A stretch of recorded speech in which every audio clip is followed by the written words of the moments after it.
When you get leads through Facebook, you have to kind of figure out where they sit on the spectrum. How ready are they to buy? Do they just want more information because they're not sure what Invisalign is? Or do they have a wedding coming up in 6 months and they urgently want to try and fix their front laterals, for example? People are going to be on both sides of the spectrum. Now, the good news is with Facebook and Instagram advertising is because sometimes you catch them when they're earlier on in their journey, you have a better opportunity to add value to their journey and to plant seeds from earlier on, which means that you can often preempt objections before they happen. And quite often we find that the first practice to see a patient is quite often, even if they have subsequent consultations, quite often the first practice will be the practice that the patient converts with, if that makes sense.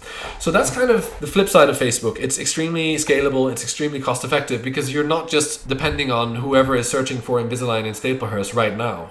You're actually going out to a much larger number of people. So that's kind of the difference between the two. And so the disconnect comes in when a practice tries to follow up with a Facebook or an Instagram inquiry as if they were a referral or as if they were an inbound inquiry. And actually, if we don't take into account the context and the psychology in which, of that Facebook or Instagram inquiry, then that's going to be the wrong approach. And the average receptionist, for example, will tend to be quite busy and preoccupied and will tend to almost kind of clerically just follow up with them, try ringing them, leave a voicemail. If they're interested, then they'll ring back. When actually that is kind of the wrong mentality because if you put in a little bit more effort and you do the right things, then actually you can get a phenomenal return on Facebook.